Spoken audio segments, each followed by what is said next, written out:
create such fear by suddenly changing your moods, keeping the man off balance, occasionally intimidating him with capricious behavior. The most important element for an aspiring siren is always the physical, the siren's main instrument of power. Physical qualities are scent, a height-end femininity evoked through makeup or through elaborate or seductive clothing act, all the more powerfully on men because they have no meaning.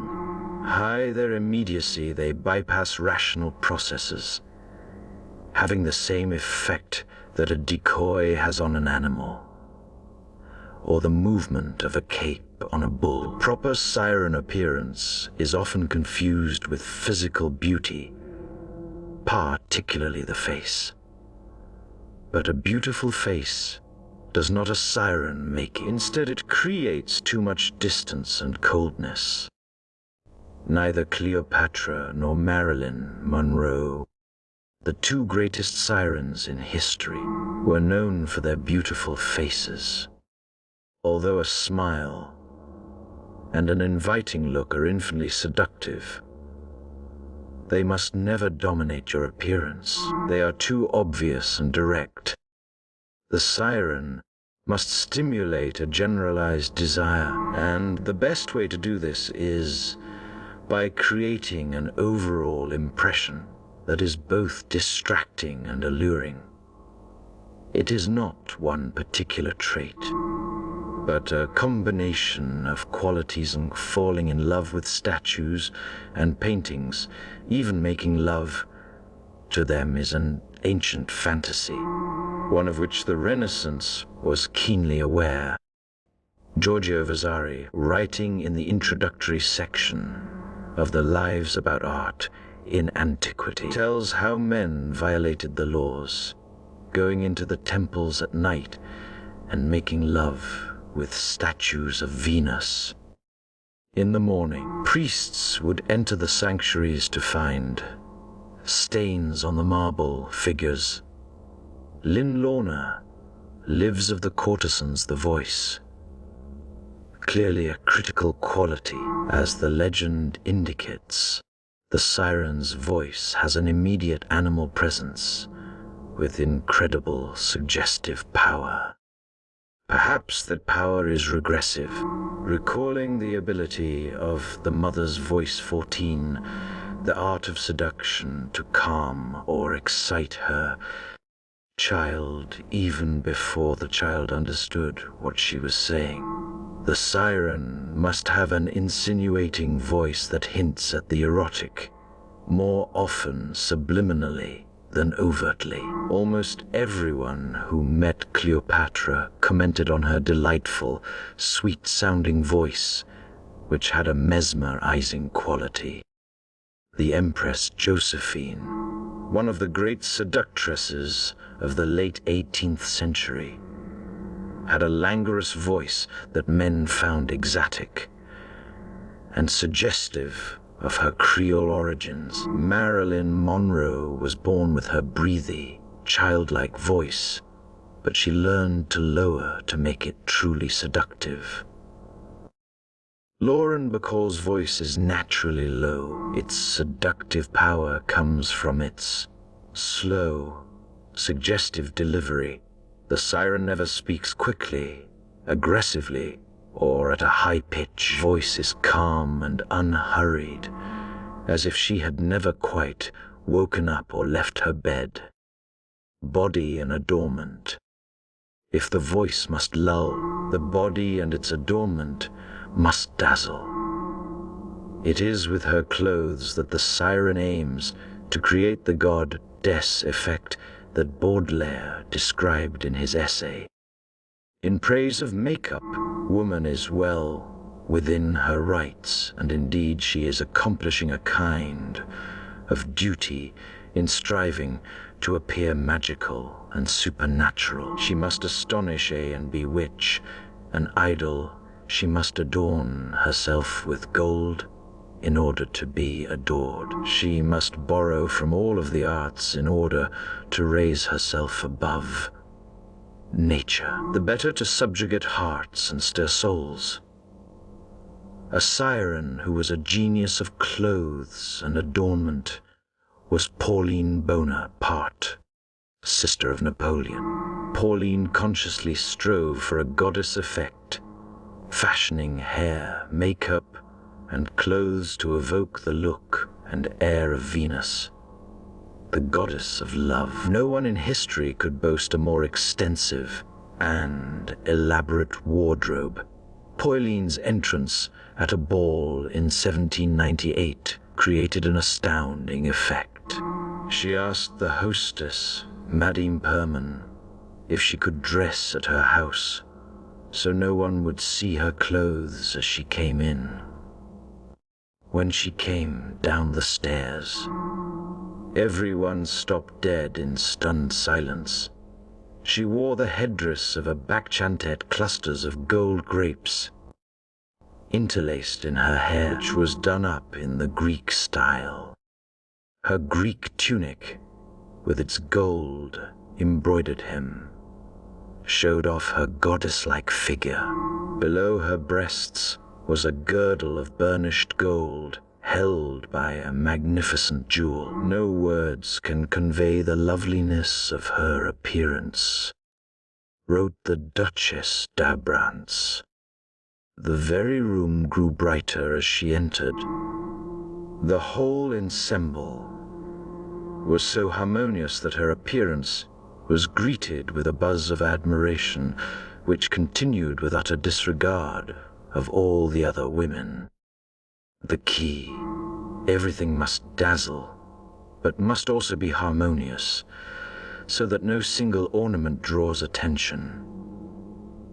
Your presence must be charged larger than life, a fantasy come true. Ornament is used to cast a spell and distract.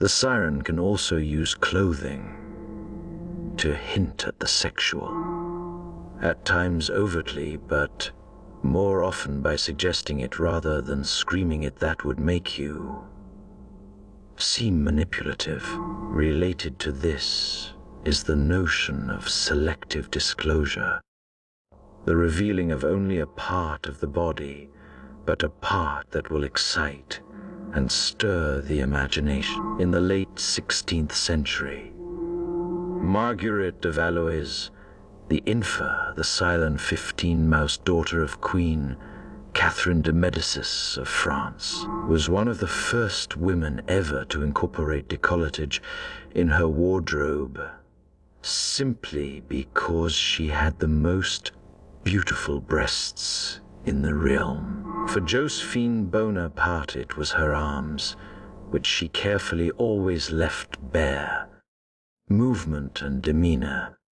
In the 5th century BC, King Ko-Chines the Chinese siren Yi Shi from among all the women of his realm to seduce and destroy his rival Fuchai, King of Wu. For this purpose, he had the young woman instructed in the arts of seduction. Most important of these was movement, how to move gracefully and suggestively. Hu Zixi learned to give the impression of floating across the floor in her court robes. When she was finally unleashed on Fuchai, he quickly fell under her spell. She walked and moved like no one he had ever seen. He became obsessed with her tremulous presence, her manner and nonchalant air. The Chai fell so deeply in love that he let his kingdom fall to pieces, allowing Ko-Chin to march in and conquer it without a fight. The siren moves gracefully and unhurriedly. The proper gestures, movement, and demeanor for a siren are like the proper voice. They hint at something exciting, stirring desire without being obvious. Your air must be languorous as if you had all the time in the world for love and pleasure.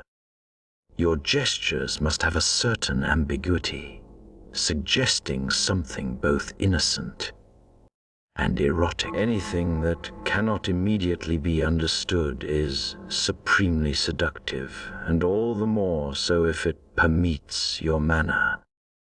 Symbol: water. The song of the siren is liquid and enticing, and the siren herself is fluid and ungraspable. Like the sea, the siren lures you with the promise of infinite adventure and pleasure. Forgetting past and future, men follow her far out to sea, where they drown. A 16 quantum Stella created this voice for this book, The Art of Seduction. Dangers, no matter how enlightened the age. No woman can maintain the image of being devoted to pleasure completely comfortably. And no matter how hard she tries to distance herself from it, the taint of being easy always follows the siren. Cleopatra was hated in Rome as the Egyptian whore. That hatred eventually led to her downfall, as Octavius and the Roman army sought to extirpate the stain on Roman manhood that she came to represent. Even so, men are often forgiving when it comes to the siren's reputation. But danger often lies in the envy she stirs up among other women. Much of Rome's hatred for Cleopatra originated in the resentment she provoked among the city's stern matrons. By playing up her innocence, by making herself seem the victim of male desire, the siren can somewhat blunt the effects of feminine envy. But on the whole, there is little she can do. Her power comes from her effect on men, and she must learn to accept or ignore the envy of other women. Finally, the intense attention that the siren attracts can prove irritating and worse. Sometimes she will pine for relief from it. Sometimes, too, she will want to attract an attention that is not sexual. Also, unfortunately, physical beauty fades. Although the siren effect depends not on a beautiful face, but on an overall impression, past a certain age that impression gets hard to project. Both of these factors contributed to the suicide of Marilyn Monroe. It takes a genius on the level of Madame de Pompadour, the siren mistress of King Louis XV, to make the transition into the role of the spirited older woman who continues to seduce with her non-physical charms. Cleopatra had such an intellect, and had she lived long enough, she would have remained a potent seductress for many years. The siren must prepare for age by paying attention early on to the more psychological, less physical forms of coquetry that can continue to bring her power once her beauty starts to fade. A woman never quite feels desired and appreciated enough. She wants attention, but a man is too often distracted and unresponsive. The rake is a great female fantasy figure when he desires a woman.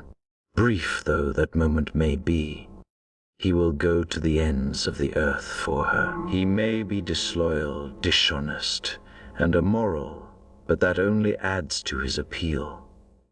Unlike the normal, cautious male, the rake is delightfully unrestrained, a slave to his love of women. There is the added lure of his reputation. So many women have succumbed to him. There has to be a reason. Words are a woman's weakness, and the rake is a master of seductive language. Astir a woman's repressed longings by adapting the rake's mix of danger and pleasure.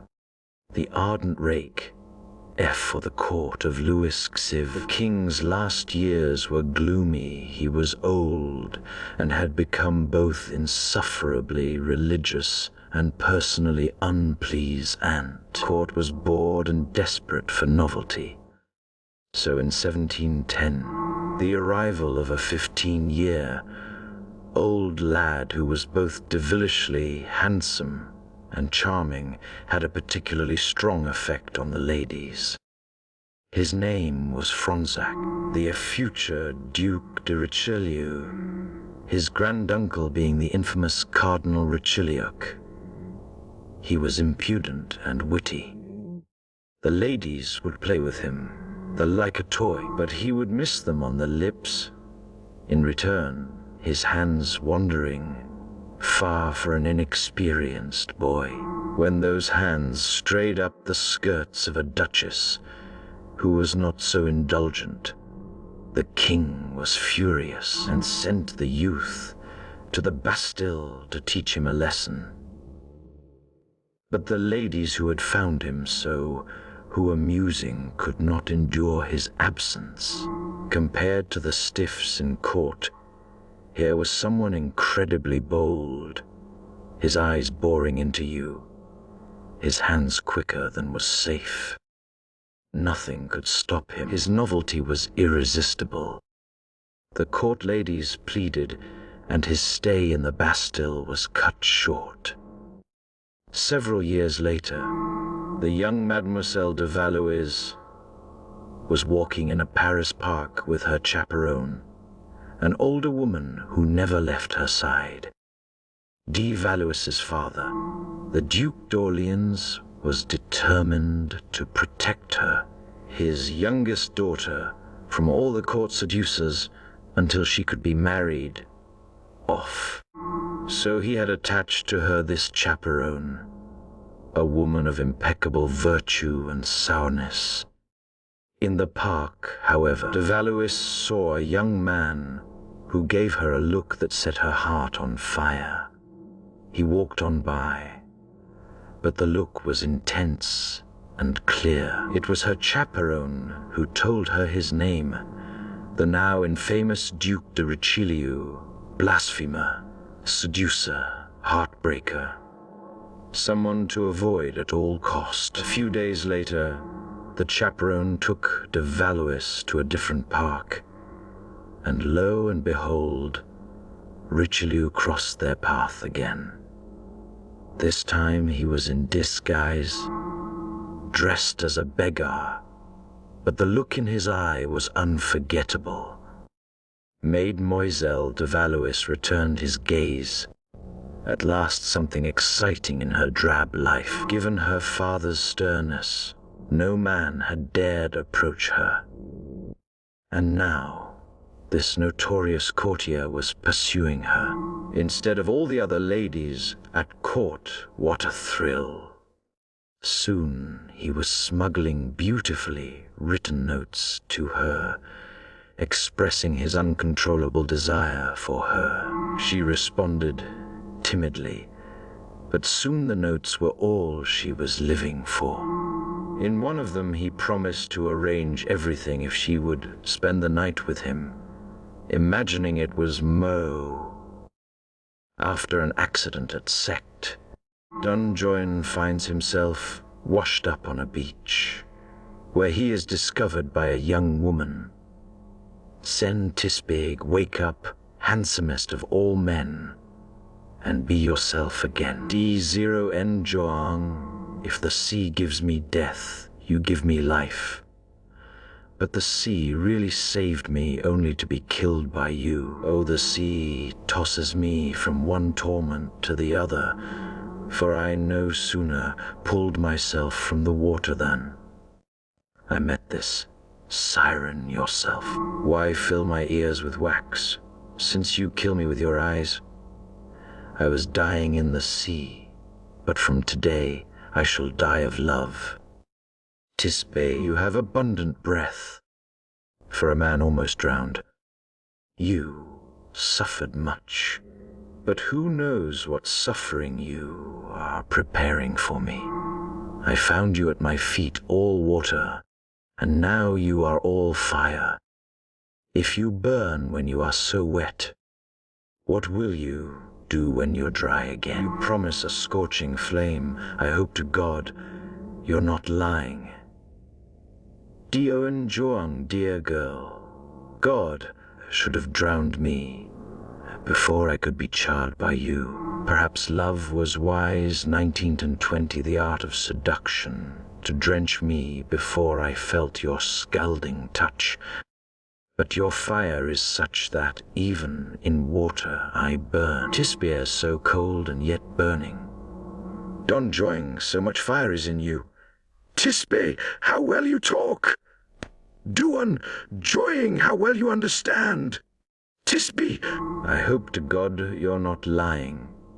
Terso de Molina, the Playboy of Seville, translated by Adrienne M. Schizano and Oscar Mandel pleased with my first success.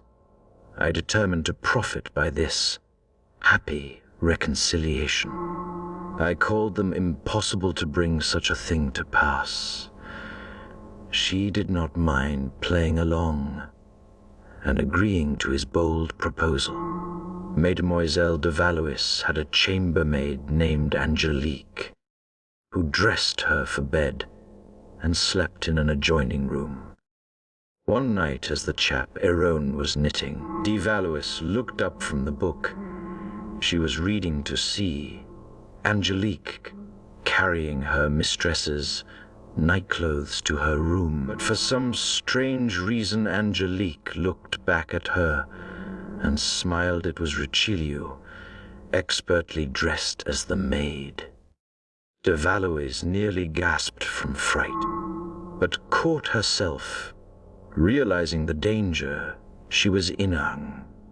If she said anything, her family would find out about the notes and about her part in the whole affair. What could she do?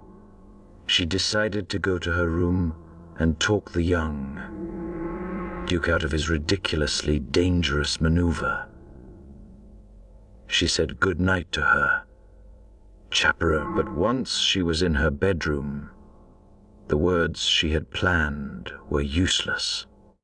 When she tried to reason with Richelieu, he responded with that look in his eye, and then with his arms around her. She could not yell, but now she was unsure what to do. His impetuous words, his caresses, the danger of it all. Her head was whirling. She was lost. What was virtue and her prior boredom compared to an evening with the court's most notorious rake? So, while the chaperone knitted away, the Duke initiated her into the my dear wives, my faithful rituals of libertinage. Companions, the 2 Bengs months later, de Valois's father had reason to suspect that Richelieu had chosen to make me happy. I sought to turn their broken through his lines of defense. The chaperone was fired. The Prichau, heads, and Toraus in Tans were doubled. But Orleans did not realize that to Richelieu such mere them desires the strength of which I knew, and which I would drive away any reflections contrary to my plans. The skillful man who knows how to communicate gradually the heat of love to the senses of the most virtuous woman is quite certain of soon being absolute master of her mind and her person. You cannot reflect when you have lost your head, and moreover, principles of wisdom, however deeply engraved they may be on the mind, are effaced in that moment when the heart yearns only for pleasure. Pleasure alone then commands and is obeyed. The man who has had experience of conquests nearly always succeeds where he who is only timid and in love fails, when I had brought my 2 bells to the state of abandonment, in which I shores were a challenge, and he lived for challenges. He bought the house next door under an assumed name and secretly tunneled a trapdoor through the wall adjoining the Duke's kitchen cupboard. In this cupboard, over the next few months, until the novelty wore off, de Valois and Richelieu enjoyed endless trysts. Everyone in Paris knew of Richelieu's exploits, for he made it a point to publicize them as loudly as possible. Every week a new story would circulate through the court. A husband had locked his wife in an upstairs room at night, worried the Duke was after her. To reach her, the Duke had crawled in darkness along a thin wooden plank suspended between 2 upper-floor windows. 2 women who lived in the same house, one a widow, the other married and quite religious, had discovered to their mutual horror that the Duke was having an affair with both of them at the same time, leaving one in the middle of the night to be with the other. When they confronted him, the Duke, always on the prowl for something novel and a devilish talker, had neither apologized nor backed down, but proceeded to talk them into a miniature Troyes, playing on the wounded vanity of each woman who could not stand the thought of him preferring the other. Year after year, the stories of his remarkable seductions spread. One woman admired his audacity and bravery, another his gallantry in thwarting a husband. Women competed for his attention. If he did not want to seduce you, there had to be something wrong with you. To be the target of his attentions became a great fantasy. At one point, 2 ladies, the Ray 21, fought a pistol duel over the Duke, and one of them was seriously wounded.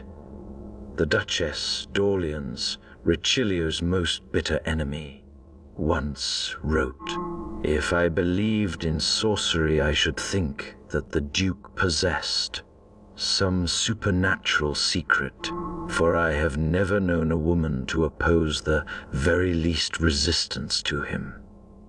In seduction, there is often a dilemma. To seduce, you need planning and calculation.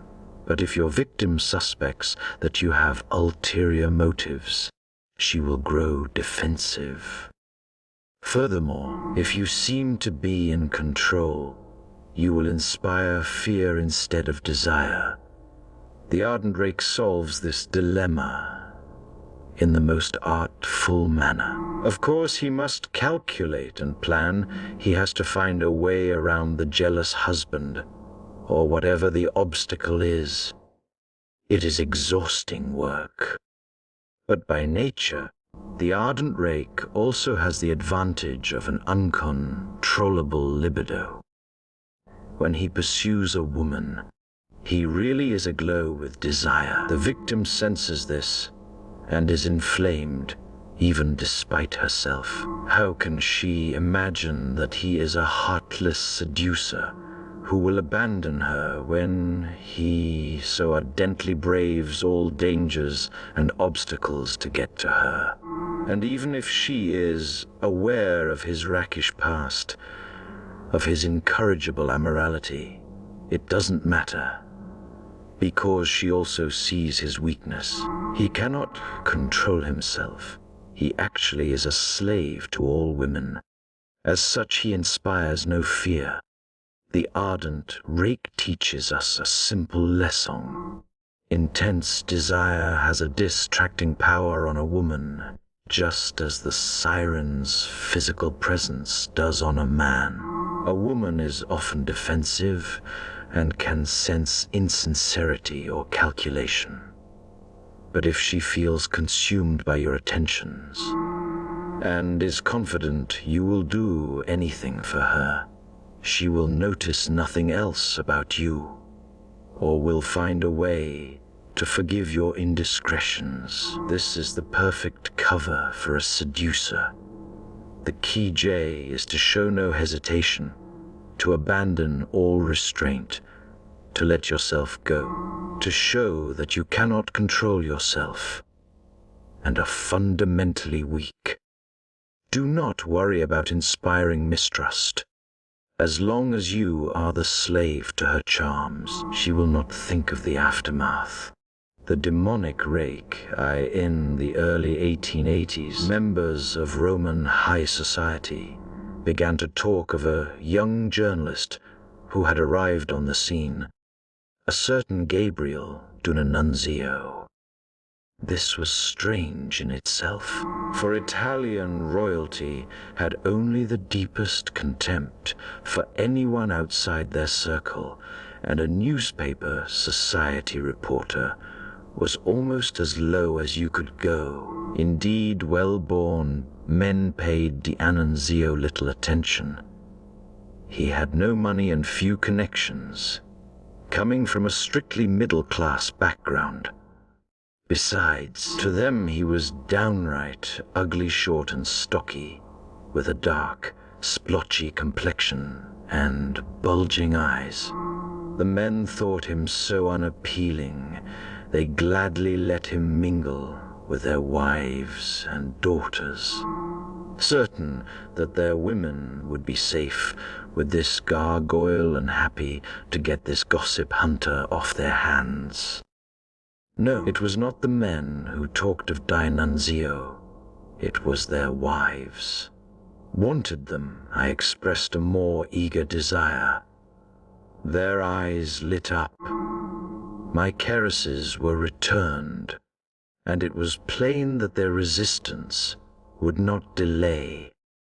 For more than a few moments the next scene, I desired them to play. I proposed that each should accompany me, in turn into a charming closet, next to the room in which we were, which I wanted them to admire. They both remained silent. You hesitate, I said to them. I will see which of you is the more attached to me. The one who loves me the more will be the first to follow the lover she wishes to convince of her affection.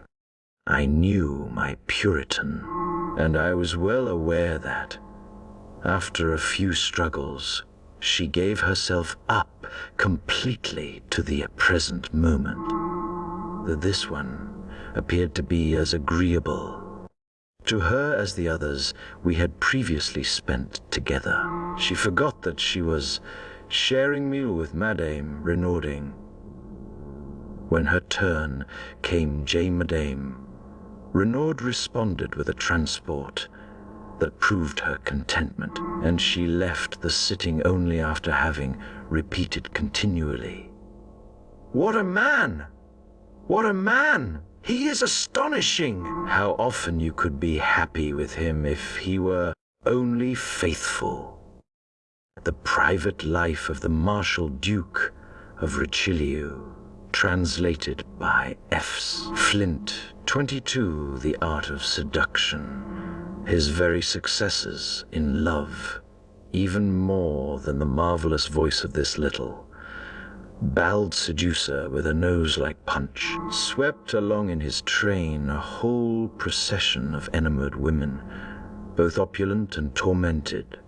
D'Annunzio had successfully revived the Byronic legend as he passed by full-breasted women, standing in his way as Boldoni would paint them, strings of pearls anchoring them to life princesses and actresses, great Russian ladies and even middle-class Bordeaux housewives. They would offer themselves up to him.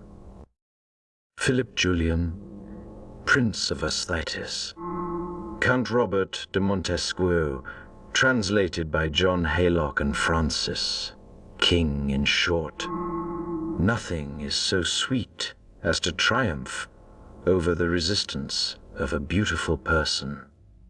And in that I have the ambition of conquerors who fly introduced to die Annunzio by their husbands, these duchesses and marchionesses would find themselves entertaining this strange-looking man, and when he was alone with them, his manner would suddenly change. Within minutes these ladies would be spellbound. First, he had the most magnificent voice they had ever heard, soft and low, each syllable articulated, with a flowing rhythm and inflection that was almost musical. One woman compared it to the ringing of church bells in the distance. Others said his voice had a hypnotic effect. The words that voice spoke were interesting as well alliterative phrases, charming locutions, poetic images, and a way of offering praise that could melt a woman's heart. D'Annunzio had mastered the art of flattery. He seemed to know each woman's weakness. One he would call a goddess of nature, another an incomparable artist in the making, another a romantic figure out of a novel. A woman's heart would flutter as he described the effect she had on him. Everything was suggestive, hinting at sex or romance. That night she would ponder his words, recalling little in particular that he had said, because he never said anything concrete, but rather the feeling it had given her. The next day she would receive from him a poem that seemed to have been written specifically for her. In fact, he wrote dozens of very similar poems, slightly tailoring each one for its intended victim.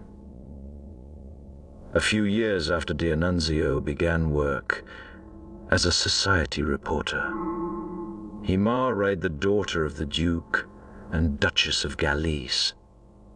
Shortly thereafter, with the unshakable support of society ladies, he began publishing novels and books of poetry. The number of his conquests was remarkable, and also the quality. Not only marchionesses would fall at his feet, but great artists, such as the actress Ileana Does, who helped him become a respected dramatist and literary celebrity. The dancer Isadora Duncan, another who eventually fell under his spell, explained his magicking. Perhaps the perpetually from victory to most remarkable lover of our time is Gabriel D'Annunzio, and this victory and can never prevail with themselves to put a bound to their wishes.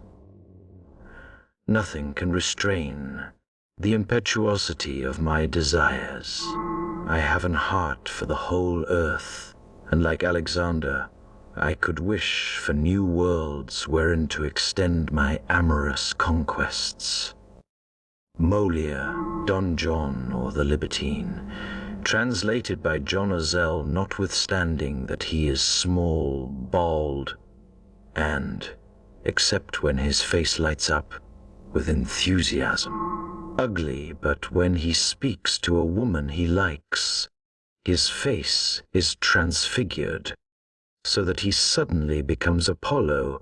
His effect on women is remarkable. The lady he is talking to suddenly feels that her very soul and being are lifted.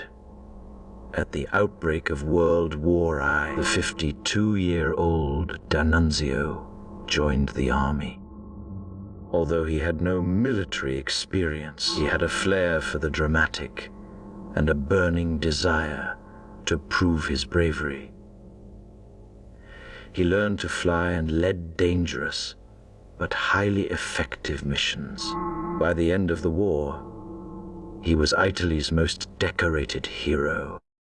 His exploits made him a beloved national figure, and after the war, crowds would gather outside his hotel wherever in Italy he went. He would address them from a balcony, discussing politics, railing against the current Italian government. A witness of one of these speeches, the American writer Walter Starkey, was initially disappointed at the appearance of the famous D'Annunzio on a balcony in Venice. He was short and looked grotesque.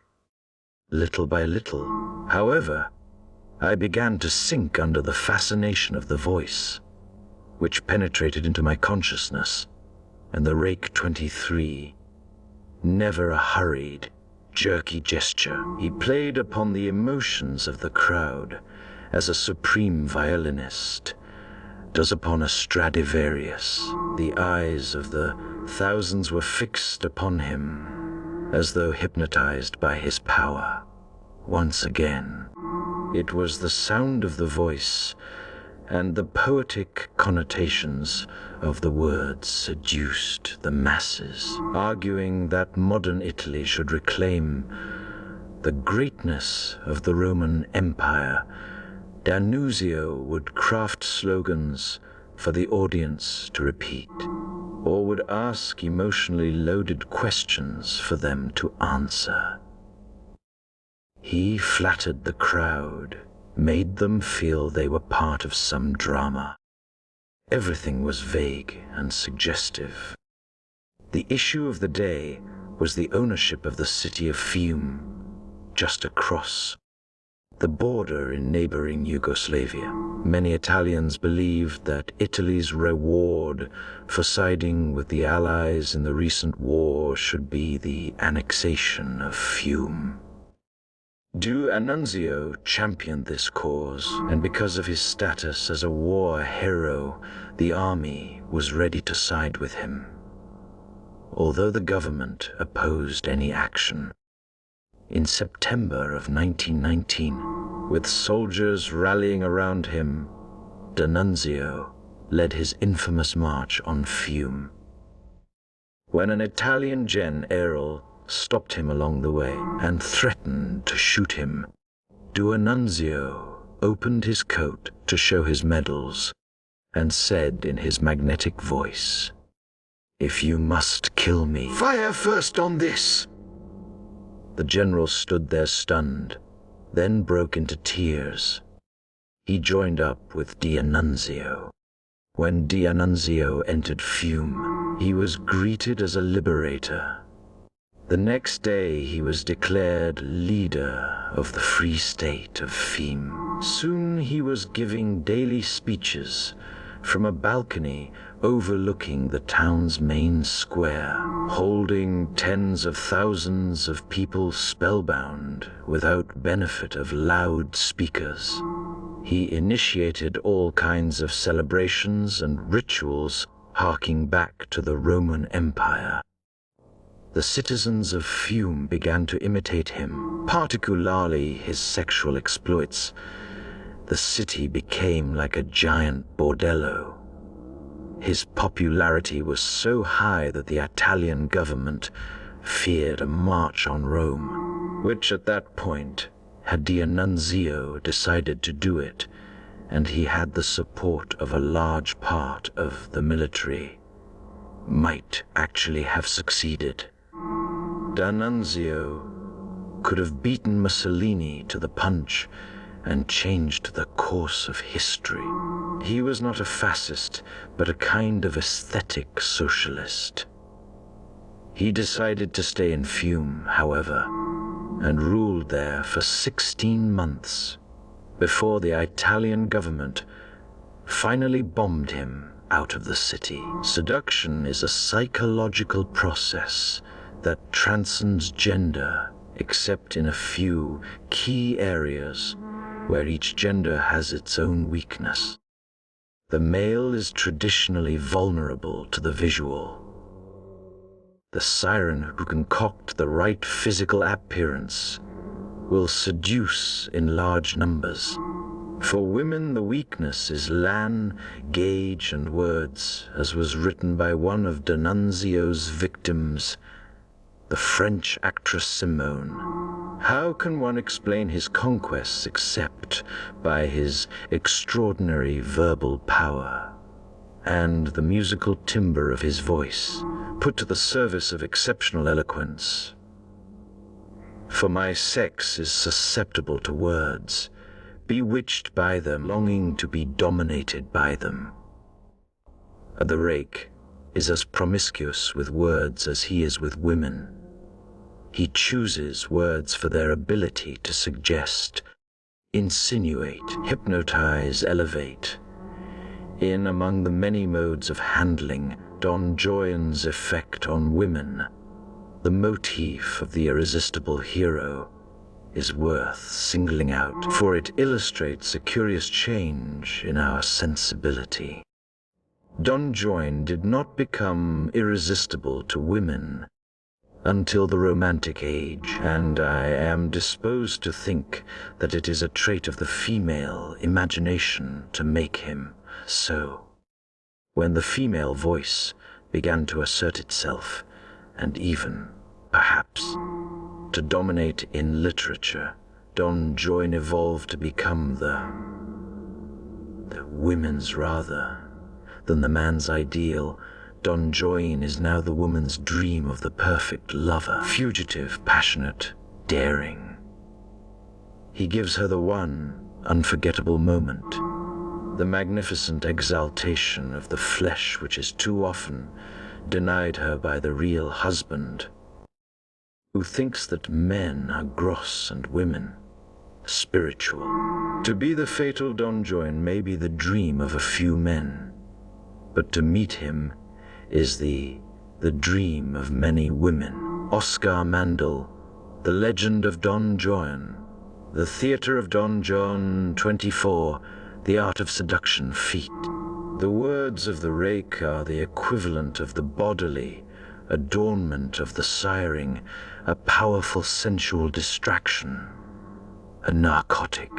The rake's use of language is demonic because it is designed not to communicate or convey information, but to persuade, flatter, stir emotional turmoil, much as the serpent in the Garden of Eden used words to lead Eve into temptation. The example of D'Annunzio reveals the link between the erotic rake who seduces women and the political rake who seduces the masses. Both depend on words. Adapt the character of the rake, and you will find that the use of words as a subtle poison has infinite applications. Remember, it is the form that matters, not the content. The less your targets focus on what you say, and the more on how it makes them feel, the more seductive your effect. Give your words a lofty, spiritual, literary flavor, the better to insinuate desire in your unwitting victims. But what is this force, then, by which Don Juan seduces? It is desire, the energy of sensuous desire. He desires in every woman the whole of womanhood. The reaction to this gigantic passion beautifies and develops the one desired, who flushes in enhanced beauty by his reflection. As the enthusiast's fire with seductive splendor illumines even those who stand in a casual relation to him, so Don Juan transfigures in a far deeper sense every girl. Søren Kierkegaard, ethereal or keys to the character, a T first. It may seem strange that a man who is clearly dishonest, disloyal, and has no interest in marriage would have any appeal to a woman. But throughout all of history, and in all cultures, this type has had a fatal effect. What the rake offers is what society normally does not allow women: an affair of pure pleasure, an exciting brush with danger. A woman is often deeply oppressed by the role she is expected to play. She is supposed to be the tender, civilizing force in society, and to want commitment and lifelong loyalty. But often her marriages and relationships give her not romance, the devotion, but routine and an endlessly distracted mate. It remains an abiding female fantasy to meet a man who gives totally of himself, who lives for her, even if only for a while. This dark, repressed side of female desire found expression in the leg end of Don Juan. At first the legend was a male fantasy, the adventurous knight who could have any woman he wanted. But in the 17th and 18th centuries, Don Juan slowly evolved from the masculine adventurer to a more feminized version, a man who lived only for women. This evolution came from women's interest in the story and was a result of their frustrated desires. Marriage for them was a form of indentured servitude, but Don Juan offered pleasure for its own sake, desire with no strings attached. For the time he crossed your path, you were all he thought about. His desire for you was so powerful that he gave you no time to think or to worry about the consequences. He would come in the night, give you an unforgettable moment, and then vanish. He might have conquered 1,000 women before you, but that only made him more interesting. Better to be abandoned than undesired by such a man. The great seducers do not offer the mild pleasures that society condones. They touch a person's unconscious, those repressed desires that cry out for liberation. Do not imagine that women are the tender creatures that some people would like them to be. Like men, they are deeply attracted to the forbidden, the dangerous, even the slightly evil. Don Juan ends by going to hell, and the word rake comes from rake hell, a man who rakes the coals of hell. The devilish component, clearly, is an important part of the fantasy. Always remember, if you are to play the rake, you must convey a sense of risk and darkness, suggesting to your victim that she is participating in something rare and thrilling, a chance to play out her own rakish desires. To play the rake, the most obvious requirement is the ability to let yourself go, to draw a woman into the kind of purely sensual moment in which past and future lose meaning. You must be able to abandon yourself to the moment. When the rake Valmont, a character modeled after the Duc de Richelieu in Laclos' 18th century novel Dangerous Liaisons, writes letters that are obviously calculated to have a certain effect on his chosen victim, Madame de Tourvel. She sees right through them. But when his letters really do burn with passion, she begins to relent. An added benefit of this quality is that it makes you seem unable to control yourself, a display of weakness that a woman enjoys. By abandoning yourself to the seduced, you make them feel that you exist for them alone, a feeling rare, reflecting a truth, though a temporary one.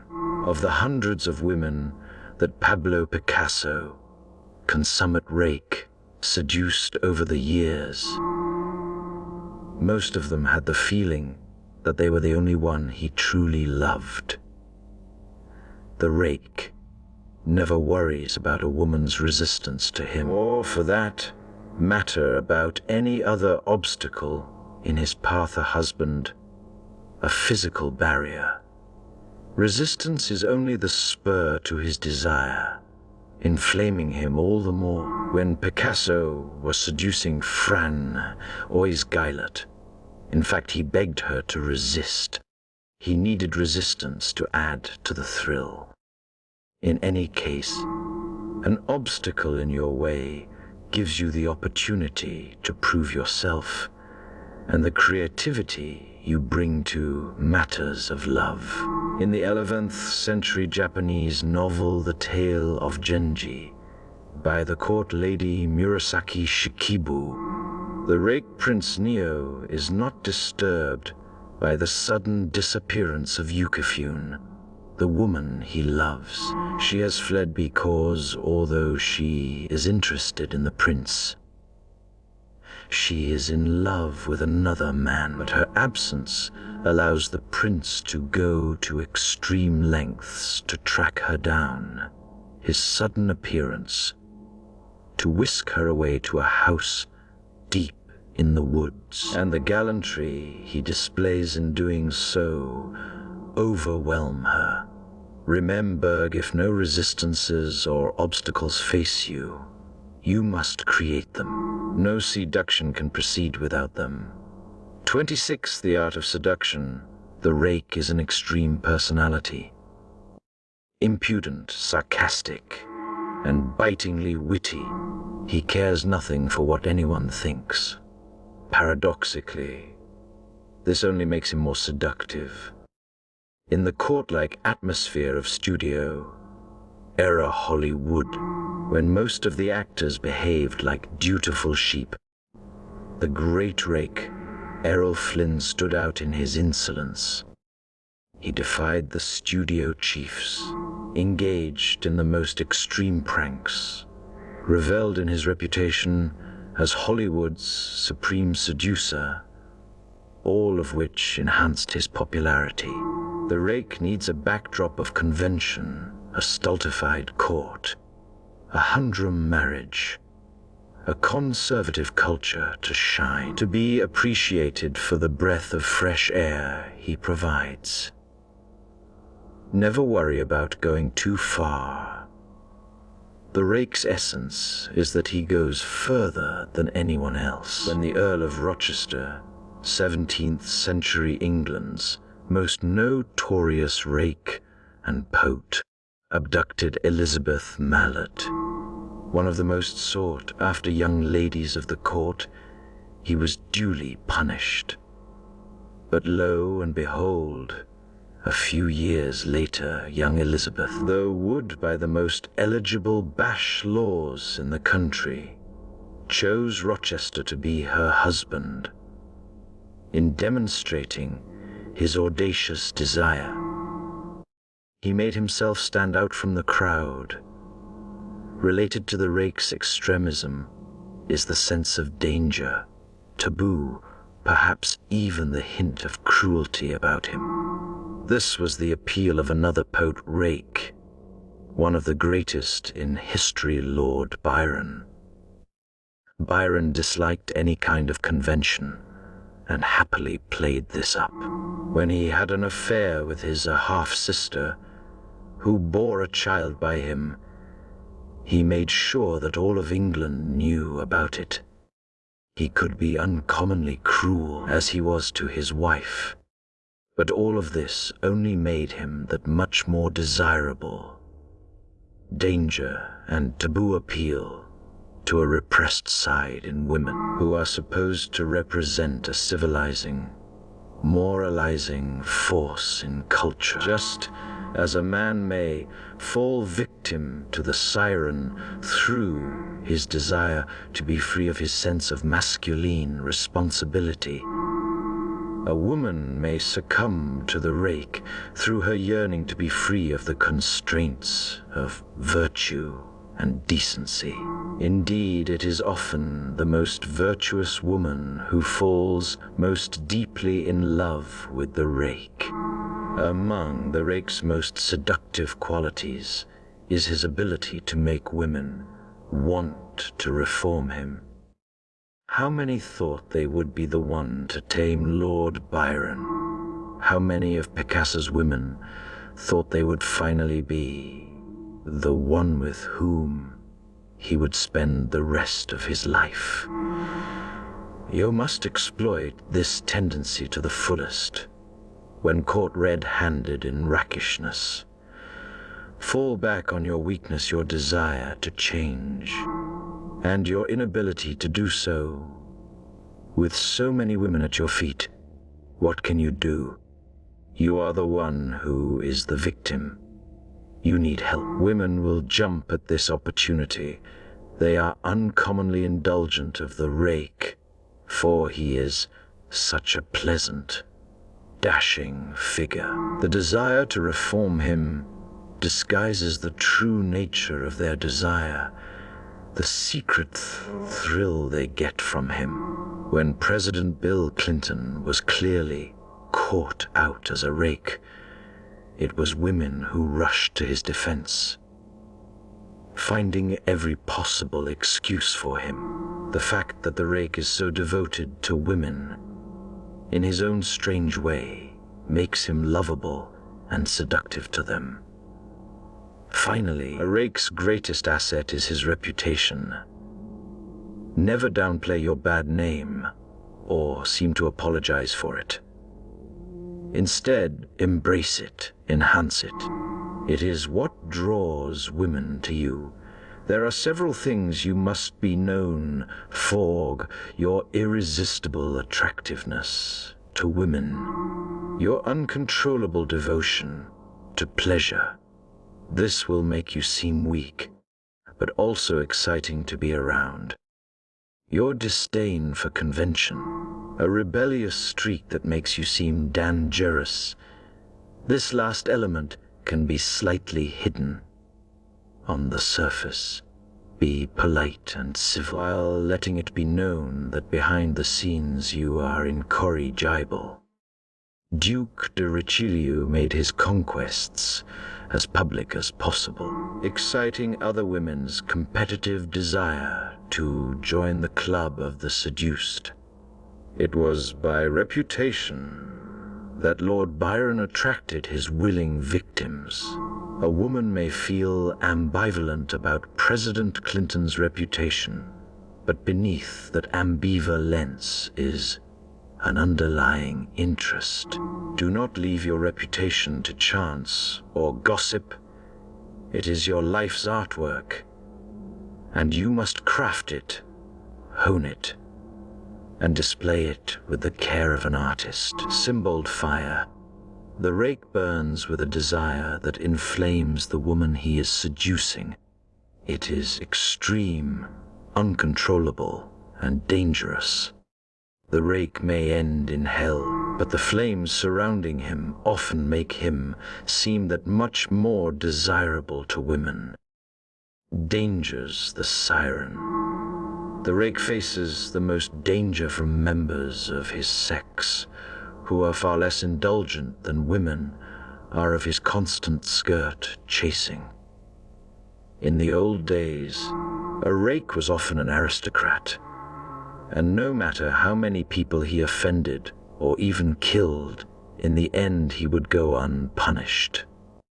Today, only stars and the very wealthy can play the rake with impunity. The rest of us need to be careful. Elvis Presley had been a shy young man, attaining early stardom, and seeing the power it gave him over women, he went berserk, becoming a rake almost overnight. Like many rakes, Elvis had a predilection for women who were already taken. He found himself cornered by an angry husband or boyfriend on numerous occasions, and came away with a few cuts and bruises. This might seem to suggest that you should step lightly, around husbands and boyfriends, especially early on in your career. But the charm of the rake is that such dangers don't matter to them. You cannot be a rake by being fearful and prudent. The occasional pummeling is part of the game.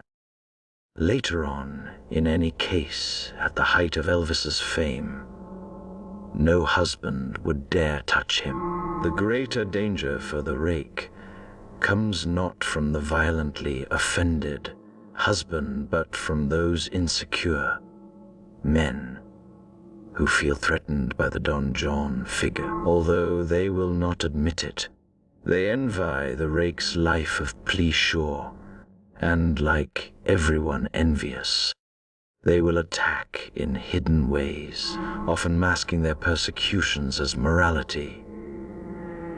The rake may find his career endangered by such men, or by the occasional woman who is equally insecure, and who feels hurt because the rake does not want her. There is little the rake can do to avoid envy. If everyone was as successful in seduction, society would not function, so accept envy as a badge of honor. Don't be knave, be aware. When attacked by a moralist persecutor, do not be taken in by their chemisade. It is motivated by envy, pure and simple. You can blunt it by being less of a rake, asking forgiveness, claiming to have reformed, but this will damage your reputation, making you seem less lovably rakish. In the end, it is better to suffer attacks with dignity and keep on seducing. Seduction is the source of your power, and you can always count on the infinite indulgence of women. The ideal lover. Most people have dreams in their youth that get shattered or worn down with age. They find themselves disappointed by people, events, reality, which cannot match their youthful ideals. Ideal lovers thrive on people's broken dreams, which become lifelong fantasies. You long for romance, adventure, lofty spiritual communion. The ideal lover reflects your fantasy. He or she is an artist in creating the illusion you require, idealizing your portrait.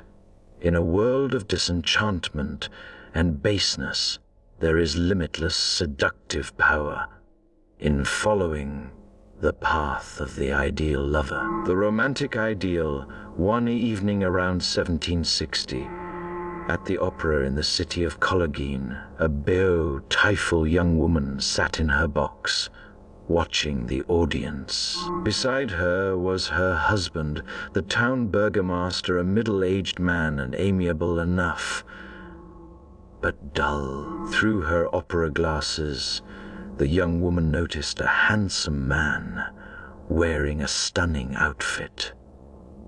Evidently her stare was noticed, for after the opera the man introduced himself. His name was Giovanni Gin. If at first sight a girl does a Como Casanova. The stranger kissed the woman's hand. She was going to a ball the following night, she told him. Would he like to come?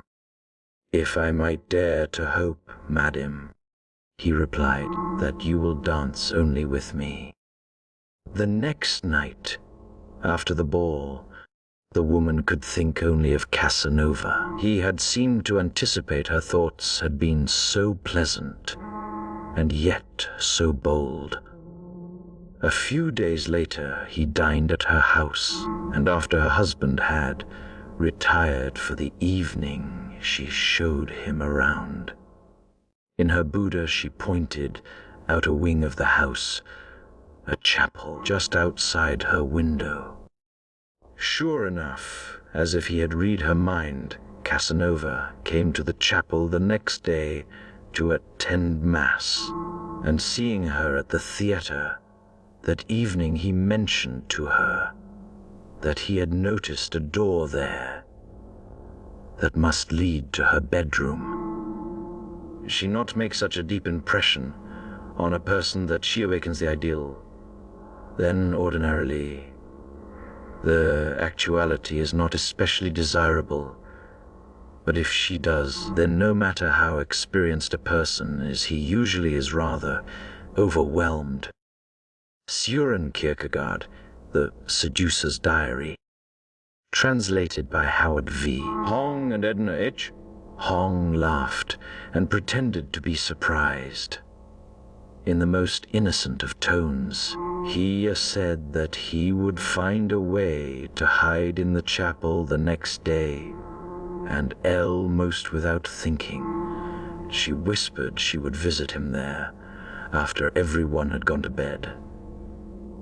So Casanova hid in the chapel's tiny confessional, waiting all day and evening. There were rats, and he had nothing to lie upon. Yet when the burgomaster's wife finally came, late at night, he did not complain, but quietly followed her to her room. They continued their trysts for several days. By day she could hardly wait for night. Finally something to live for, an adventure. She left him food, books, and candles to ease his long and tedious stays in the chapel. It seemed wrong to use a place of worship for such a purpose, but that only made the affair more exciting. A few days later, however, she had to take a journey with her husband. By the time she got back, Casanova had disappeared as quickly and gracefully as he had come. Some years later, in London, a young woman named Miss Pauline noticed an ad in a local newspaper. A gentleman was looking for a lady lodger to rent a part of his house. Miss Pauline came from Portugal and was of the nobility. She had eloped to London with a lover, but he had been a good lover, will behave as elegantly at dawn as at any other time. He drags himself out of bed with a look of dismay on his face. The lady urges him on. "Come, my friend, it's getting light. You don't want anyone to find you here." He gives a deep sigh, as if to say that the night has not been nearly long enough, and that it is agony to leave. Once up, he does not instantly pull on his trousers. Instead, he comes close to the lady and whispers whatever was left unsaid during the night. Even when he is dressed, he still lingers, vaguely pretending to be fastening 3132, the art of seduction, his sash. Presently he raises the lattice, and the two lovers stand together the side door, while he tells her how he dreads the coining day, which will keep them apart. Then he slips away. The lady watches him go, and this moment of parting will remain among her most charming memories. Indeed, one's attachment to a man depends largely on the elegance of his leave-taking. When he jumps out of bed, scurries about the room, tightly fastens his trouser sash, rolls up the sleeves of his court cloak, overrobe, or hunting costume, stuffs his belongings into the breast of his robe, and then briskly secures the outer sash, one really begins to hate him. Pillow FBMIO FC Shonigan, translated and forced to return home, and she had had to stay on alone for some while before she could join him. Now she was lonely and had little money, and was depressed by her squalid circumstances. After all, she had been raised as a lady. She answered the ad. The gentleman turned out to be Casanova, and what a gentleman he was. The room he offered was nice, and the rent was low. He asked only for occasional companionship. Miss Pauline moved in, played chess, went riding, discussed literature. He was so well-bred, polite, and generous. A serious and high-minded girl, she came to depend on their friendship. Here was a man she could talk to for hours. Then one day Casanova seemed changed, upset, exciting. He confessed that he was in love with her. She was going back to Portugal soon to rejoin her lover, and this was not what she wanted to hear. She told him he should go riding to calm down. Later that evening she received news he had fallen from his horse. Feeling responsible for his accident, she rushed to him, found him in bed, and fell into his arms, unable to control herself.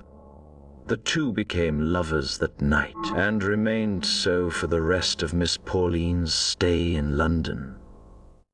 Yet, when it came for her to leave for Portugal, he did not try to stop her. Instead, he comforted her, reasoning that each of them had offered the other the perfect, temporary antidote to their loneliness, and that they would be friends for life. Some years later, in a small Spanish town, a young and beautiful girl named Ignazia was leaving church after confession. She was approached by Casanova. Walking her home, he explained that he had a passion for dank in the fandango, and invited her to a ball the following evening. He was so different from anyone in the town, which bored her so she desperately wanted to go.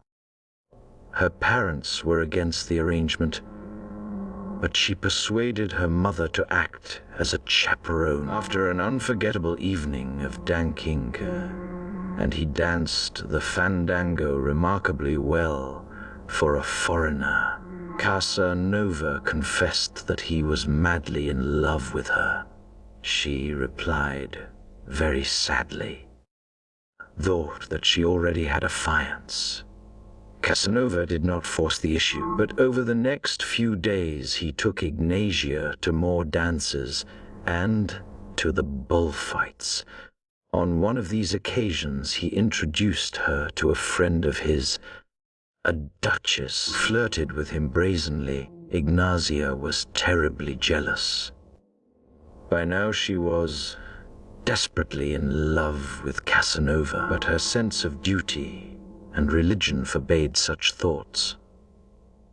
Finally, after days of torment, Ignazia sought out Casanova and took his handing.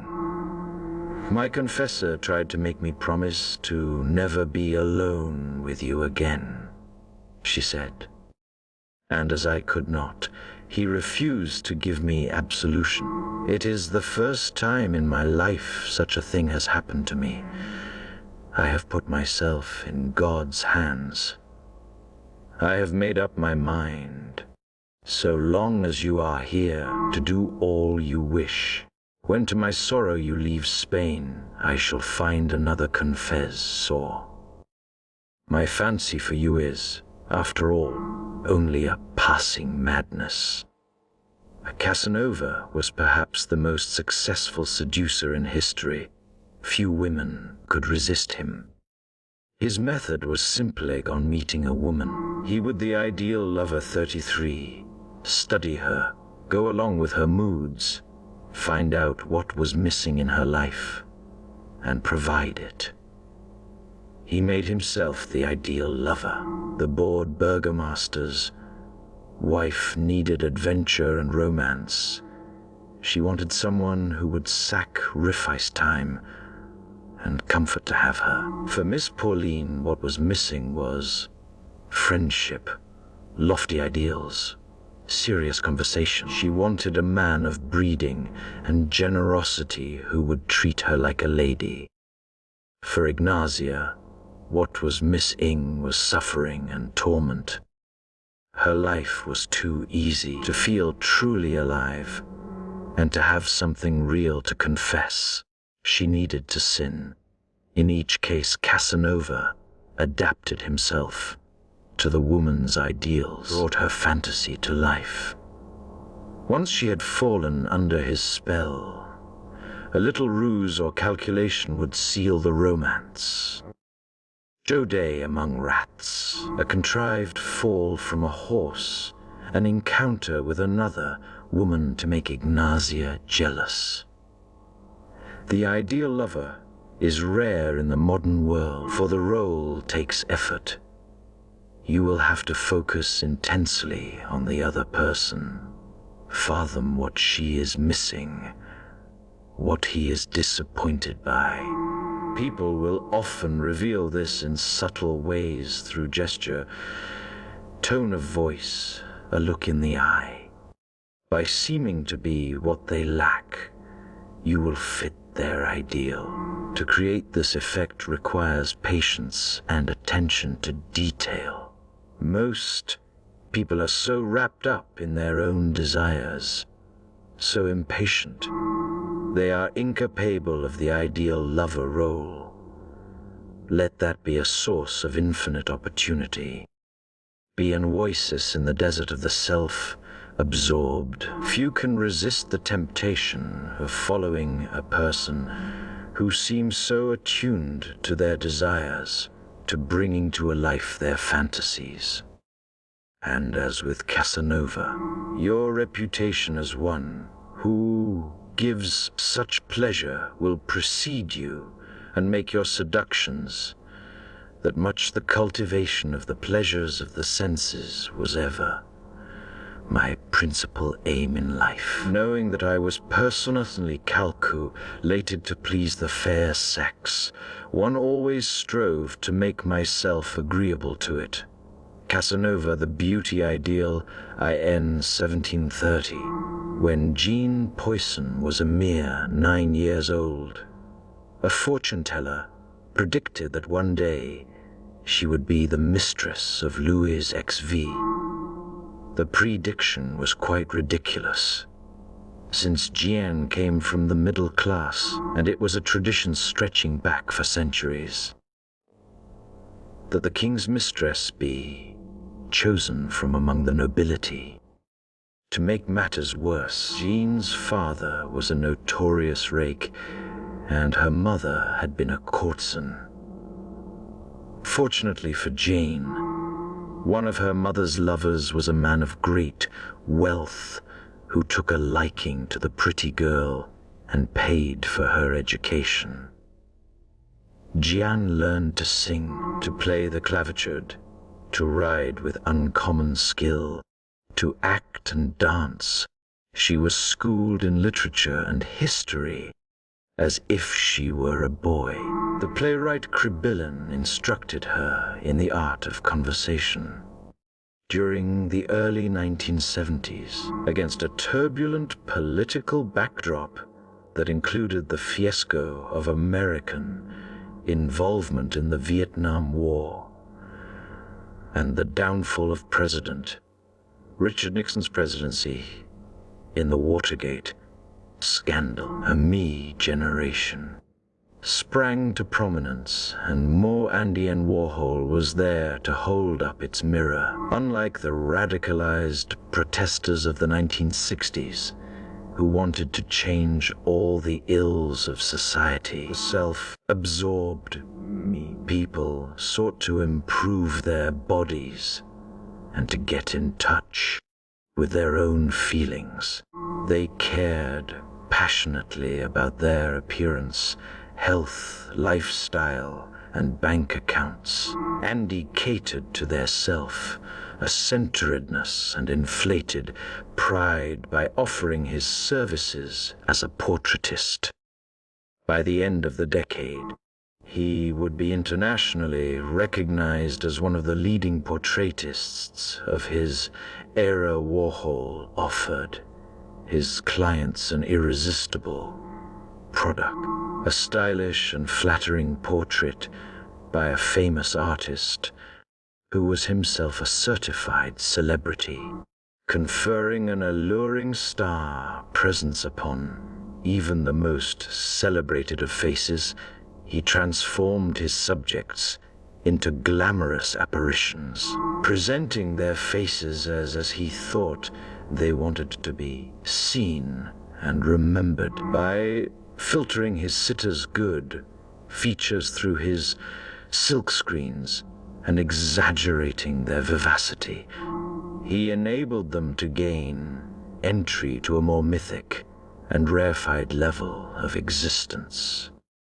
The possession of great wealth and power might do for everyday life, but the commissioning of a portrait by Warhol was a 34, the art of seduction, sure indication that the sitter intended to secure a posthumous fame as well. Warhol's portraits were not so much realistic documents of contemporary faces as they were designer icons awaiting future devotions.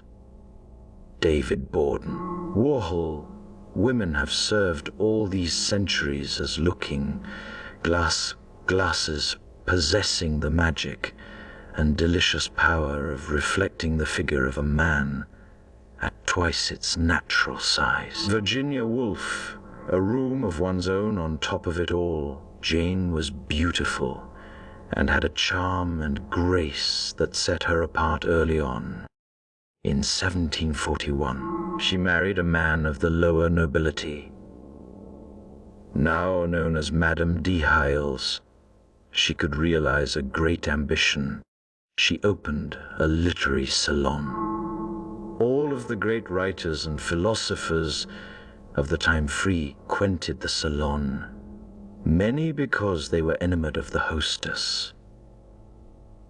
One of these was Voltaire, who became a lifelong friend. Through all Jean's success, she never forgot the fortune teller's prediction, and still believed that she would one day conquer the king's heart. It happened that one of her husband's country estates bordered on King Louis's favorite hunting grounds. She would spy on him through the fence, or find ways to cross his path, always while she happened to be wearing an elegant, yet fetching outfit. Soon the king was sending her gifts of game. When his official mistress died in 1744, all of the court beauties vied to take her place, but he began to spend more and more time with Madame de Scholes, dazzled by her beauty and charm. To the astonishment of the court, that same year he made this middle-class woman his official mistress, ennobling her with the title of the Marquise de Pompadour. The king's need for novelty was notorious. A mistress would beguile him with her looks, but he would soon grow bored with her and find someone else. After the shock of his choice of Jeanne, poison wore off. The courtiers reassured themselves that it could not last, that he had only co-sen her for the novelty of having a middle-class mistress. Little did they know that Jeanne's first seduction of the king was not the last seduction she had in mind. As time went by, the king found himself visiting his mistress more and more often. As he ascended the hidden stair that led from his quarters to hers in the palace of Versailles, anticipation of the delights that awaited him at the top would begin to turn his head. First, the room was always warm and was filled with delightful scents. Then there were the visual delights. Madame de Pompadour always wore a different costume, each one elegant and surprising in its own way. She loved beautiful objects, fine porcelain, Chinese fans, golden flower pots, and every time he visited, there would be something new and enchanting to see. Her manner was always light-hearted. She was never defensive or resentful. Everything for pleasure. Then there was their conversation. He had never been really able to talk with a woman before, or to laugh. But the Marquise could discourse skillfully on any subject, and her voice was a pleasure to hear. And if the conversation waned, she would move to the piano, play a tune, and sing wonderfully. If ever the king seemed bored or sad, Madame de Pompadour would propose some project, perhaps the building of a new country house. He would have to advise in the design, the layout of the gardens, the decor. Back at Versailles, Madame de Pompadour put herself in charge of the palace amusements, building a private theater for weekly performances under her direction. Actors were chosen from among the courtiers, but the female lead was always played by Madame de Pompadour, who was one of the finest amateur actresses in France. The king became obsessed with this theater. He could barely wait for its performances. Along with this interest came an increasing expenditure of money on the arts, and an involvement in philosophy and literature.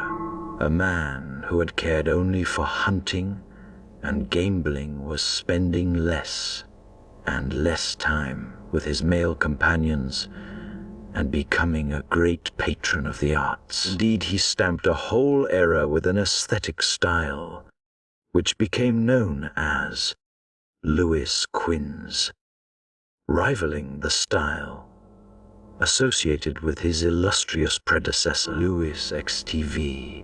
Lo and behold, year after year went by without Louis tiring of his mistress. In fact, he made her a duchess, and her power and influence extended well beyond culture into politics. For 20 years, Madame de Pompadour ruled both the court and the king's heart, until her untimely death in 1764 at the age of 43. Louis XV had a powerful inferiority complex. The successor to Louis XTV, the most powerful king in French history. He had been educated and trained for the throne, yet who could follow his predecessor's act? Eventually, he gave up trying, devoting himself instead to physical pleasures, which came to define how he was seen. The people around him knew they could sway him by appealing to the basest parts of his character. Madame de Pompadour, genius of seduction, understood that inside Louis XV was a great man yearning to come out, and that his obsession with pretty young women indicated a hunger for a more lasting kind of beauty. Her first step was to cure his incessant bouts of boredom. It is easy for kings to be bored. Everything they want is given to them, and they seldom learn to be satisfied with what they have. The Marquise de Pompadour dealt with this by bringing all sorts of fantasies to life and creating constant suspense. She had many skills and talents, and just as important, she deployed them so artfully that he never discovered their limits. Once she had accustomed him to more refined pleasures, she appealed to the crushed ideals within him. In the mirror she held up to him, he saw his aspiration to be great, a desire that, in France, inevitably included leadership in culture. His previous series of mistresses had tickled only his sensual desires. In Madame de Pompadour he found a woman who made him feel greatness in himself. The other mistresses could easily be replaced, but he could never find another Madame de Pompadour. Most people believe themselves to be inwardly greater than they outwardly appear to the world. They are full of unrealized ideals.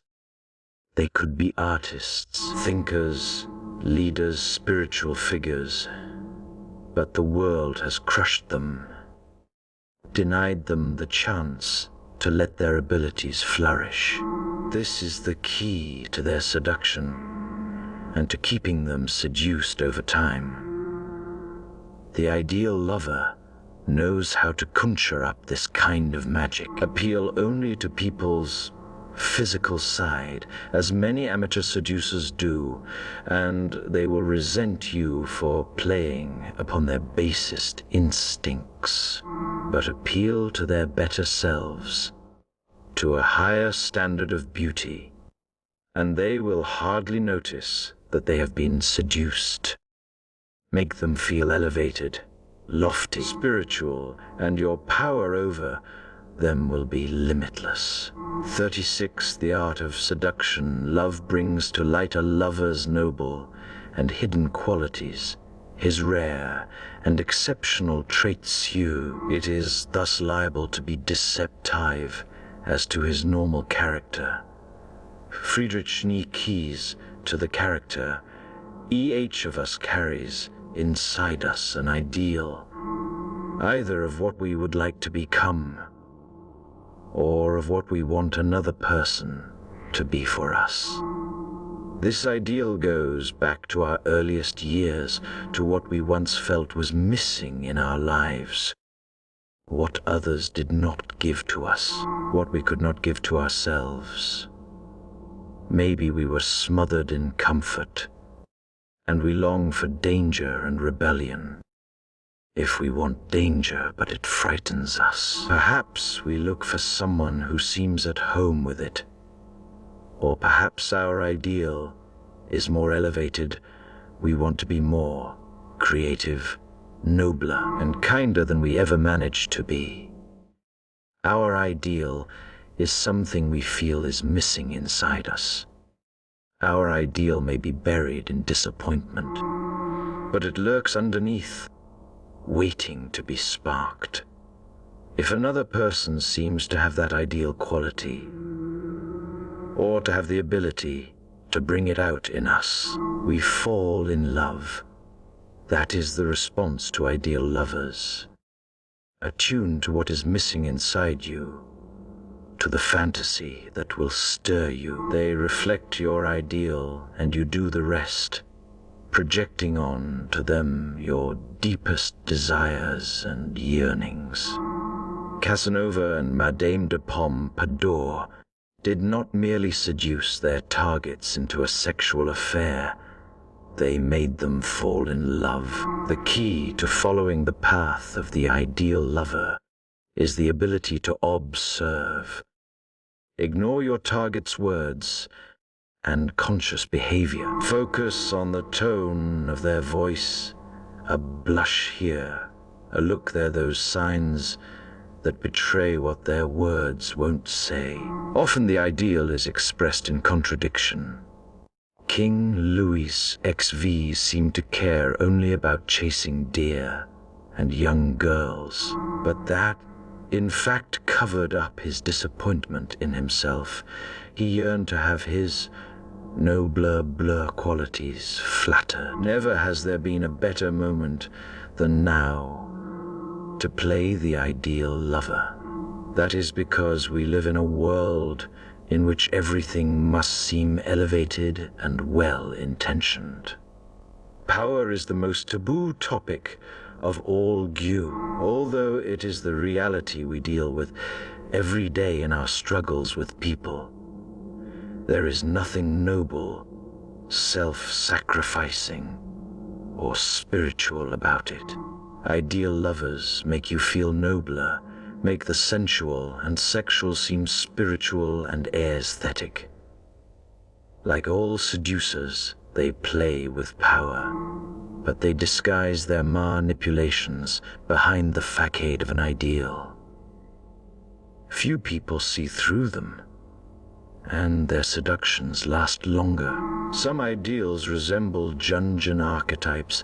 They go back a long way in our culture, and their hold is almost unconscious. One such dream is that of the chivalrous knight. In the courtly love tradition of the Middle Ages, a troubadour knight would find a lady, almost always a married one, and would serve as her vassal. He would go through terrible trials on her behalf, undertake dangerous pilgrimages in her name, suffer awful tortures to prove his love. This could include bodily mutilation, such as tearing off of fingernails, the cutting of an ear, etc.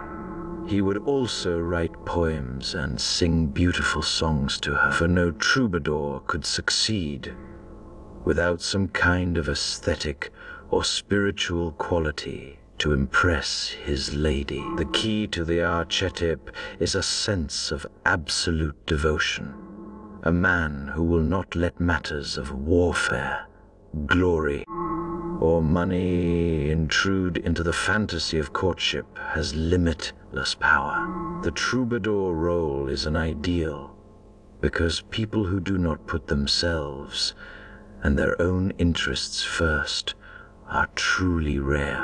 For a woman to attract the intense attention of such a man is immensely appealing to her vanity. In 18th century Osaka, a man named Nissen took the courtesan Diwa out walking, first taking care to sprinkle the clover bushes along the path with what looked like morning dew. Diwa was greatly moved by this beautiful sight. "I have heard," she said, "that loving couples of deer are wont to lie behind clover bushes. How I should like to see this in real life." Nissen had heard enough. That very day he had a section of house torn down and ordered the planting of dozens of clover bushes in what had once been a part of her bedroom. That night he arranged for peasants to round up wild deer from the mountains and bring them to the house. The next day Dewa awoke to precisely the scene she had described. Once she appeared overwhelmed and moved, he had the clover and deer taken away and the house rebuilt. One of history's most gallant lovers, Sergei Saltykov, had the misfortune to fall in love with one of history's least available women, the Grand Duchess Catherine, future Empress of Russia. Catherine's every move was watched over by her husband, Peter, who suspected her of trying to cheat on him, and appointed servants to keep an eye on her. She was isolated, unloved, and unable to do anything about it. Saltykov, a handsome young army officer, was determined to be her rescuer. In 1752, he befriended Peter, and also the couple in charge of watching over Catherine. In this way, he was able to see her and occasionally exchange a word or two with her that revealed his intentions. He performed the most foolhardy and dangerous maneuvers to be able to see her alone, including diverting her horse during a royal hunt and riding off into the forest with her. He told her how much he sympathized with her plight, and that he would do anything to help her. To be caught courting Catherine would have meant death, and eventually Peter came to suspect that something was up between his wife and Saltykov, though he was never sure. His enmity did not discourage the dashing officer, who just put still more energy and ingenuity into finding ways to arrange secret trysts. The couple were lovers for 2 years, and Saltykov was undoubtedly the father of Catherine's son Paul, later the Emperor of Russia, when Peter finally got rid of him by sending him off to Sweden. News of his gallantry traveled ahead of him, and women swooned 38, the art of seduction to be M's next conquest. You may not have to go to as much trouble or risk, but you will always be rewarded for actions that reveal a sense of self, sacrifice, or devotion. The embodiment of the ideal lover for the 1920s was Rudolph Valentino, or at least the image created of him in film. Everything he did, the gifts, the flowers, the dancing, the way he took a woman's hand, showed a scrupulous attention to the details that would signify how much he was thinking of her. The image was of a man who made courtship take time, transforming it into an aesthetic experience. Men hated Valentino because women now expected them to match the ideal of patience and attentiveness that he represented.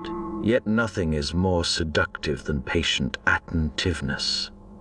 It makes the affair seem lofty, aesthetic, not really about sex. The power of a Valentino, particularly nowadays, is that people like this are so rare. The art of playing to a woman's ideal has almost disappeared, which only makes it that much more alluring. If the chivalrous lover remains the ideal for women, men often idealize the Madonnal whore, a woman who combines sensuality with an air of spirituality or innocence.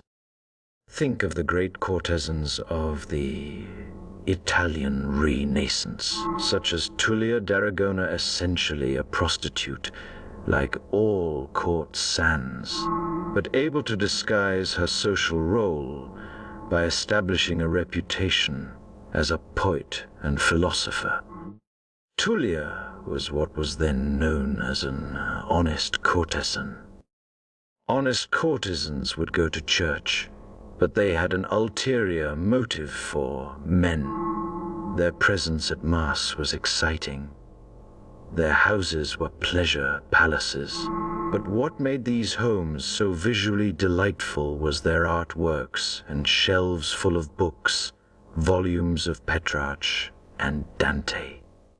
For the man, the thrill, the fantasy was to sleep with a woman who was sexual yet had the ideal qualities of a mother and the spirit and intellect of an artist, where the pure prostitute excited desire, but also Gust, the honest courtesan, made sex seem elevated and innocent, as if it were happening in the Garden of Eden. Such women held immense power over men. To TM's day, they remain an ideal, if for no other reason that they offer such a range of pleasures. The key is ambiguity, to combine the appearance of sensitivity to the pleasures of the flesh with an air of innocence, spirituality, apotic sensibility. This mix of the high and the low is immensely seductive. The dynamics of the ideal lover have limitless possibilities, not all of them erotic. In politics, Talleyrand essentially played the role of the ideal lover with Napoleon, whose ideal in both a cabinet minister and a friend was a man who was aristocratic, smooth with the ladies, all the things that Napoleon himself was not. In 1798, when Talleyrand was the French foreign minister, he hosted a party in Napoleon's honor after the great Gen Errol's dazzling military victories in Italy. To the day Napoleon died, he remembered TM's party as the best he had ever attended. It was a lavish affair, and Talleyrand wove a subtle message into it by placing Roman busts around the house, and by talking to Napoleon of reviving the imperial glories of ancient Rome. This sparked a glint in the leader's eye, and indeed, a few years later, Napoleon gave himself the title of emperor, a move that only made Talleyrand more powerful. The key to Talleyrand's power was his ability to fathom Napoleon's secret ideal, his desire to be an emperor, a dictator. Talleyrand simply held up a mirror to Napoleon and let him glimpse that possibility. People are always vulnerable to insinuations like this, which stroke their vanity, almost everyone's weak spot. Hint at something for them to aspire to. Reveal your faith in some untapped potential you see in them, and you will soon have them eating out of your hand. If ideal lovers are masters at seducing people by appealing to their higher selves, to something lost from their childhood, politicians can be fit by applying this skill on a mass scale to an entire electorate. This was what John F. Kennedy quite deliberately did with the American public, most obviously in creating the Camelot, aura around himself. The word Camelot was applied to his presidency only after his death, but the romance he consciously projected through his youth and good looks was fully functioning during his lifetime. More subtly, he also played with America's images of its own greatness and lost ideals. Many Americans felt that with the wealth and comfort of the late 1950s had come great losses. Ease and conformity had buried the country's pioneer spirit. Kennedy appealed to those lost ideals through the imagery of the new frontier, which was exemplified by the space race. The American instinct for adventure could find outlets here, even if most of them were symbolic. And there were other calls for public service, such as the creation of the Peace Corps. Through appeals like these, Kennedy resparked the uniting sense of mission that had gone missing in America during the years since World War E. He also attracted to himself a more emotional response than Presidents commonly got. People literally fell in love with him and the image. Politicians can gain seductive power by digging into a country's past, bringing images and ideals that have been abandoned or repressed back to the surface. They only need the symbol. They do not really have to worry about recreating the reality behind it. The good feelings they stir up are enough to ensure a positive response. Symbolg, the portrait painter. Under his eye, all of your physical imperfections disappear. He brings out noble qualities in you, frames you in a myth, makes you godlike, immortalizes you. For his ability to create such fantasies, he is rewarded with great power. dangers he main dangers in the role of the ideal lover are the consequences that arise if you let reality creep in. You are creating a fantasy that involves an idealization of your own character. And this is a precarious task, for you are human and imperfect. If your faults are ugly enough or intrusive enough, they will burst the bubble you have blown, and your target will revile you. Whenever Tulia d'Aragona was caught acting like a con prostitute, when, for instance, she was caught having an affair just for money, she would have to leave town and establish herself elsewhere. The fantasy of her as a spiritual figure was broken. Casanova too faced this danger, but was usually able to surmount it by finding a clever way to break off the relationship before the woman realized that he was not what she had imagined. He would find some excuse to leave town, or better still, he would choose a victim who was herself leaving town soon, and whose awareness that the affair would be short-lived would make her idealizing of him all the more intense. Reality and long, intimate exposure have a way of dulling a person's perfection. The 19th century poet Alfred de Musset was seduced by the writer George Sand, whose larger-than-life character appealed to his romantic nature. But when the couple visited Venice together, and Sand came down with dysentery, she was suddenly no longer an idealized figure, but a woman with an unappealing physical problem. De Musset himself showed a whiny, babyish side on this trip, and the lovers separated. Once parted, however, they were able to idealize each other again, and reunited a few months later. When reality intrudes, distance is often a solution. In politics, the dangers are similar.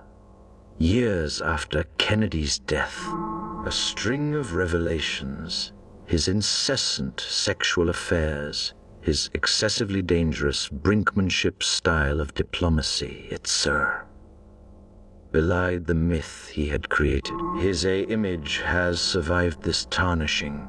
Poll after poll shows that he is still revered. Kennedy is a special case, perhaps, in that his assassination made him a martyr, reinforcing the process of idealization that he had already set in motion. But he is not the only example of an ideal lover whose attraction survives unpleasant revelations. These figures unleash such powerful fantasies, and there is such a hunger for the myths and ideals they have to sell that they are often quickly forgiven. Still, it is always wise to be prudent and to keep people from glimpsing the less than ideal side of your character. The Andy most of us feel trapped within the limited roles that the world expects us to play. We are instantly attracted to those who are more fluid, more ambiguous than we are those who create their own persona. Dandies excite us because they cannot be categorized and hint at a freedom we want for ourselves. They play with masculinity and femininity. They fashion their own physical image, which is always startling. They are mysterious and elusive.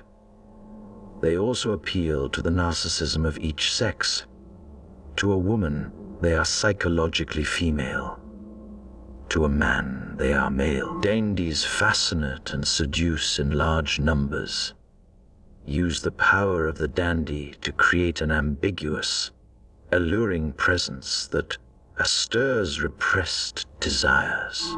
The feminine dandy W. Hen the 18-year, old Rodolfo Guglielmi emigrated from Italy to the United States in 1913. He came with no particular skills, apart from his good looks and his dancing prowess. To put these qualities to advantage, he found work in this dancance, the Manhattan dance halls, where young girls would go alone or with friends and hire a taxi dancer. Quantum Stellar needs your help to make this content possible. Your contributions are greatly appreciated.